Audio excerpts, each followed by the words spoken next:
ومثل كلمة خبيثة كشجرة خبيثة اجتثت من فوق الأرض ما لها من آئیے ہمارا مل جل کر آقا نامدار مدینے کے تاجدار دونوں عالم کے مالک المختار نائب پروردگار بے بسوں کے بس بے کسوں کے کس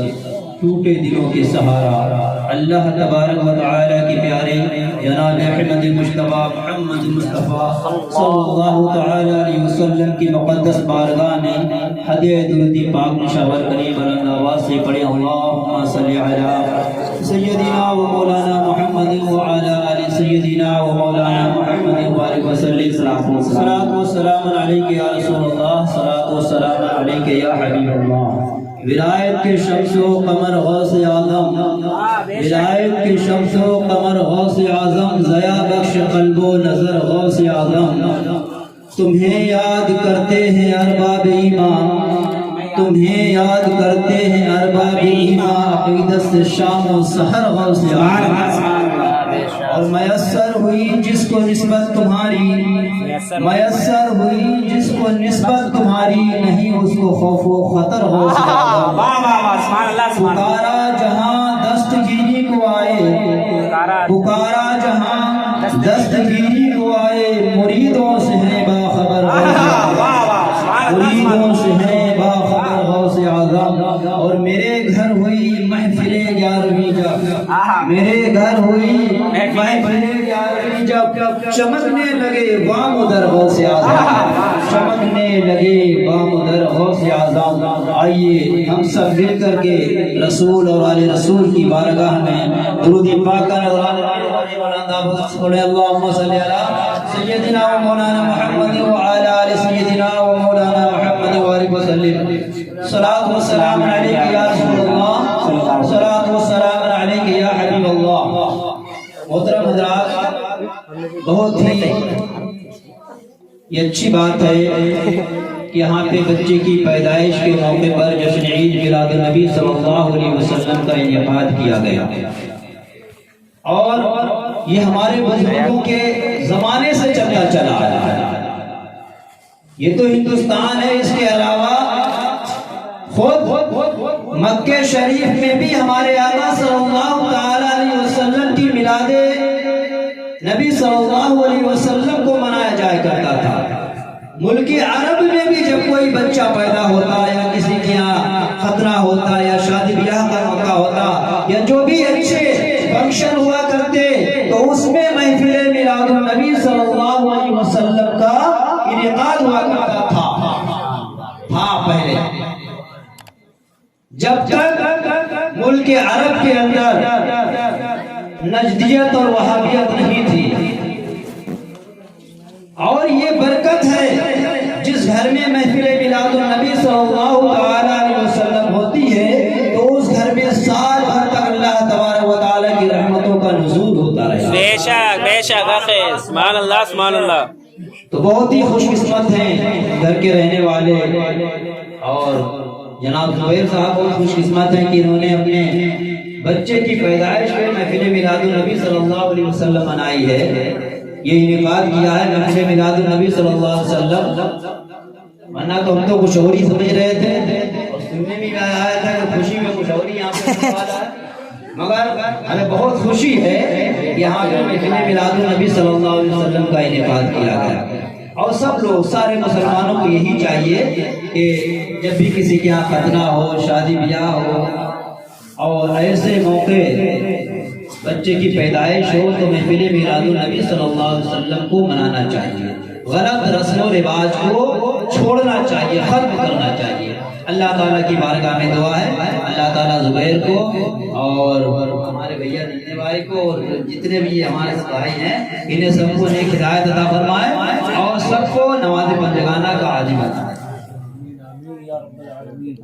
اللہ رب العزت نے قرآن کریم فرقان حمید میں ارشاد فرمایا میں نے جس آیت مقدسہ کی تلاوت کر شرف حاصل کیا اللہ تعالیٰ ارشاد فرماتا ہے یا ایھا الذین آمنوا اتقوا اللہ وکونوا مع الصادقین اے ایمان والو تم اللہ سے ڈرو اور سچوں کے ساتھ رہو سب سے پہلے آیت مقدسہ میں اللہ رب العزت نے ڈرنے کے بارے میں ارشاد فرمایا کہ اللہ سے ڈرتے رہو. جب اللہ سے ڈرو گے تو پھر تم اچھے کام کرو گے, برے کاموں سے بچے رہو گے. اور اگر اللہ سے نہیں ڈرو گے, تمہارے اندر اللہ کا ڈر نہیں ہے, تو صرف زبان سے کہو گے کہ ہم اللہ سے ڈرتے ہیں, حقیقی معنوں میں تم اللہ سے ڈرنے والے نہیں. اس سے پوچھو, کہتا ہم اللہ سے بہت ڈرتے ہیں, اللہ کے علاوہ کسی سے نہیں ڈرتے ہیں, اور پھر بھی وہ اللہ کے بتائے وہ راستے پر عمل نہیں کرتے ہیں. پتہ چلا وہ اللہ سے ڈرتے ہی نہیں ہیں. اگر کوئی کسی چیز سے ڈر جائے تو پھر اس کے مطابق وہ چلنے لگے گا. تو اللہ تعالیٰ نے آیت مقدسہ میں ارشاد فرمایا, اے ایمان والو اللہ سے ڈرو اور سچوں کے ساتھ ہو جاؤ. یہ سچے کون ہیں؟ کون لوگ ہیں سچے؟ جن کے ساتھ میں رہنے کے لیے اللہ تعالیٰ نے ہمیں حکم فرمایا. یہ جو سچے لوگ ہیں, یہ انبیاء کرام ہیں, شہداء کرام ہیں, صدیقین ہیں, صالحین ہیں, اللہ کے نیک بندے ہیں, جن کے ساتھ اور جن کے زندگی کے مطابق ہمیں زندگی گزارنے کے لیے یہ سچوں کے ساتھ ہو جاؤ. تھوڑا راستہ کر دیے تاکہ کوئی دقت نہ ہو نکلنے والے. تو اللہ رب العزت سچوں کے ساتھ, اللہ کے نیک بندوں کے ساتھ رہنے کے لیے ارشاد فرما رہا ہے کہ سچوں کے ساتھ ہو جاؤ, کیونکہ یہ اللہ کے ولی ہیں اور اللہ تعالیٰ کا فرمان ہے, ان الشیطان للانسان عدو مبین. یہ شیطان انسان کا کھلا ہوا دشمن ہے, انسان کے پیچھے پڑا ہوا ہے, ہاتھ دھو کر شیطان انسان کے پیچھے پڑا ہوا ہے, اور اس کو شیطان انسان کو ہر جگہ پر گمراہ کرنے کی فکر میں اور جستجو میں لگا رہتا ہے. وہ کوشش میں لگا رہتا ہے کہ کسی طریقے سے انسان کو بہکایا جائے, انسان کو راہ راست سے ہٹا کر کے پورے راستے کی طرف لے جایا جائے. ہر وقت شیطان انسان کے پیچھے پڑا رہتا ہے, اور یہ شیطان صرف ہمارے اور آپ کے پیچھے ہی نہیں بلکہ بڑے بڑے اللہ والوں کے پیچھے پڑا رہا. اگر جن کے اوپر اللہ کا رحم و کرم ہو گیا, جن کے اوپر اللہ کی نظر ہو گئی, کوئی شیطان کے نظروں سے بچ گئے, مگر حجت سے جانے کتنے لوگ شیطان کے چنگل میں پھنس گئے. اللہ تعالیٰ ارشاد فرماتا ہے, ان الشیطان للانسان عدو مبین. یہ شیطان انسان کا کھلا ہوا دشمن ہے. جب تم اگر شیطان سے بچنا چاہتے ہو, کسی اللہ والے کے دامن سے وابستہ ہو جاؤ. اگر شیطان سے بچنا چاہتا ہو, نیک لوگوں کی صحبت اختیار کر لو. یہ اللہ والے ہیں جو تم کو شیطان کے مکر و فریب سے بچا سکتے ہیں. ان کے اوپر اللہ کی خاص رحم و کرم ہوتا ہے. قربان جائیے حضرت امام فخر الدین رازی رحمۃ اللہ علیہ کے اوپر بہت بڑے بڑے کے اللہ کے ولی ہیں. حضرت امام فخر الدین رازی رحمۃ اللہ علیہ, جنہوں نے اپنی پوری زندگی مناظرے کیے, بڑے بڑے مناظرے جیتے ہیں. حضرت امام فخر الدین رازی رحمۃ اللہ علیہ نے خدا کی وحدانیت کے اوپر نہ جانے کتنے مناظرے کیے, مگر جب آخری وقت آتا ہے, آپ کی جاگنی کا عالم ہے, جاگنی کے عالم میں آخری سانسوں آپ کے جسم میں ہیں, اس وقت شیطان اور شیطان رہی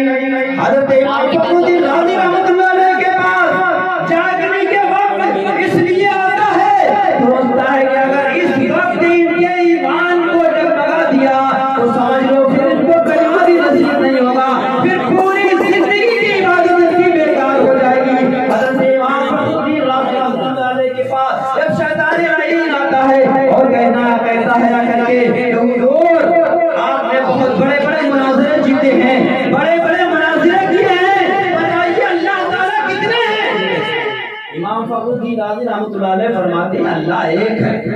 شیطان کہتا ہے اللہ کے ایک ہونے پہ کیا دلیل؟ امام فخر الدین رازی رحمۃ اللہ علیہ فرماتے ہیں قل هو اللہ احد, اے محبوب فرما دو کہ اللہ ایک ہے. قرآن سے دلیل دیکھیں حضرت امام فخر الدین رازی رحمۃ اللہ علیہ. شیطان اس دلیل کو رد کر دیتا ہے. شیطان ہمارے اور آپ کی طرح ان پڑھ گمان تھوڑی ہے. شیطان بہت بڑا عالم تھا, معلم الملکوت, فرشتوں کا استاد رہ چکا ہے. اگر اس نے نبی کی تعظیم نہیں کی, اللہ کے حکم کی وجہ نہیں کی, اس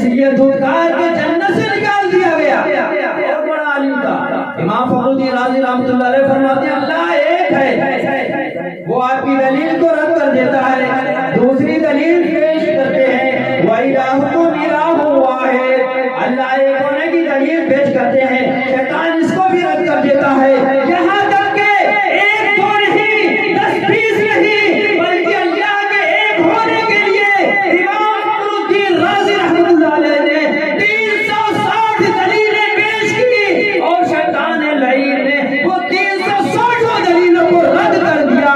حضرت امام فخر الدین رازی رحمۃ اللہ علیہ لڑکڑانے لگے، آپ خطرے میں پڑ گئے اور آپ نے اپنے پیر و مرشد کو پکارا۔ آپ کے پیر و مرشد بہت دور کہیں پر وضو فرما رہے تھے اور دل میں آپ نے اپنے پیر و مرشد کو یاد فرمایا کہ اے پیر و مرشد اب تو ہمارا ایمان خطرے میں پڑا ہوا ہے، زندگی کی کچھ سانسیں باقی ہیں، اگر اس میں ایمان نہ رہا تو پوری زندگی برباد ہو جائے گی، اب آپ ہی علاج بچائیے۔ دور و دراز وضو فرماتے ہوئے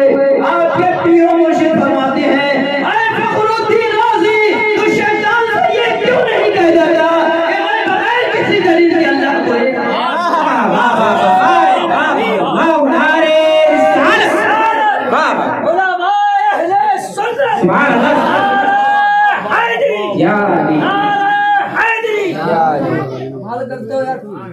حضرت فخر الدین رازی رحمۃ اللہ علیہ کے پیر و مرشد نے فرمایا اے فخر الدین تم کہتے ہو کہ میں بغیر دلیل کے اللہ کو ایک مانتا ہوں۔ حضرت فخر الدین رازی رحمۃ اللہ علیہ نے شیطان سے فرمایا اے شیطان مردود میں بغیر دلیل کے اللہ کو ایک مانتا ہوں۔ اس وقت شیطان وہاں سے اور آپ کے ایمان اس وقت حضرت امام فخر الدین رازی رحمۃ اللہ علیہ کی ایمان کی عبادت شیطان کے مکر و فریب سے کس نے بچایا؟ آپ کے پیر و مرشد نے۔ اس لیے اگر شیطان کے مکر و فریب سے بچنا چاہتے ہو تو کسی اللہ والے کے دامن سے وابستہ ہو جاؤ، اپنے لیے کوئی اچھا پیر چن لو جو نیک ہو، خود بھی عامل قرآن ہو، خود بھی احکام شریعت کا عامل ہو اور تمہیں بھی عمل کرنے و سکھانے والا ہو، ایسا کوئی پیر چن لو تو وہ تمہارے شیطان کے مکر و فریب سے تمہیں بچا سکتے ہیں، اور اگر ایسے رہو گے تو شیطان بڑا ہوا دشمن ہے، وہ سے پڑا ہوا ہے، تب تم کو جو ہے تمہارے ایمان کو برباد کرے، تمہاری عبادت کو برباد کرے۔ مگر افسوس کی بات ہے کہ اس وقت کا یہ دور ہے کہ اگر ہم جیسی بھی خریدتے ہیں تو اس کی بہت جانچ پڑتال کرتے ہیں، جیسی جس کو تمیز ہے جانچ کرنے کی وہ ہر طریقے سے ہر صورت میں جانچتا ہے کہ دیکھیں یہ گھی اصلی ہے یا نہیں، جو طریقے اسے آتے ہیں سمجھنا دیتا ہے۔ کوئی اگر شہد خریدنے کی کوشش کرتا ہے تو اس کی بھی جانچ پڑتال کر لیتا ہے کہ دیکھیں یہ شہد اصلی ہے یا نکلی۔ اگر کوئی مکان یا زمین خریدنا چاہتا ہے تو اس کے بھی کاغذات دیکھتا ہے، خود بھی دیکھتا ہے، کچہری میں وکیلوں کو بھی دکھاتا ہے لوگوں نے کاغذات صحیح ہیں، کسی دوسرے کا مکان تو نہیں ہے کہ ہم پیسہ دے کر کے پھنس جائیں، اس مکان کے اوپر زمین کے اوپر کوئی لون وغیرہ تو نہیں ہے کہ ہم بعد میں پھنس جائیں۔ خوب جانچ پڑتال کرتا ہے اپنی کوئی بھی پراپرٹی کو اگر انسان اپنا بنانا چاہتا ہے، اپنا بنانے سے پہلے پیسہ دینے سے پہلے خوب جانچ پڑتال کر لیتا ہے۔ مگر افسوس کی بات ہے ہم اگر کسی کے مرید ہونا چاہتے ہیں، کسی کو اپنا پیر بنانا چاہتے ہیں، کوئی بھی جانچ پڑتال نہیں کرتے ہیں۔ اگر ہمارے گاؤں میں کوئی آ گیا، چاہے وہ شریعت پر چلنے والا ہو یا نہ ہو، ہم اس کے مرید ہو جاتے ہیں، چاہے جو بھی آ جائے ہم اس کے مرید ہونے کے لیے تیار ہو جاتے ہیں۔ مگر کوئی بات چاہیے، آج کل بہت سارے ایمان کے لٹیرے گھوم رہے ہیں، جگہ جگہ گھوم رہے ہیں، گاؤں گاؤں گھوم رہے ہیں، جو شریعت کے بالکل شریعت سے الگ ہیں اور لوگوں کو مریدی، ان لوگوں کو اپنے لوگوں کو اپنی مریدی میں اپنی بیعت میں لینے کے لیے کوشاں رہتے ہیں۔ تو محترم حضرات، آج کل بہت سارے ایسے ہیں ہم لوگ اس کی جانچ پڑتال نہیں کرتے ہیں۔ اور کیسے جانچ پڑتال کریں؟ کیونکہ یہ ہمارا معاشرہ ہے، یہ بھی یہی جانتا ہے کہ ہمیں کوئی ایسا پیر ملے جو ہمیں نماز کے لیے نہ کہے، جو ہمیں روزے کے لیے نہ کہے، ایسا کوئی ہمیں پیر مل جائے جو ہمیں شریعت پر چلنے کے لیے نہ کہے، تو اس کو بہت اچھی طریقے سے ہم اس کو اپنا پیر تسلیم کر لیں گے۔ اور اگر اس نے نماز کے لیے کہہ دیا تو سمجھ لو پھر وہ ہمارے حلق سے نیچے نہیں اترتی ہے۔ محترم حضرات، بہت سارے ایسے پیر جگہ جگہ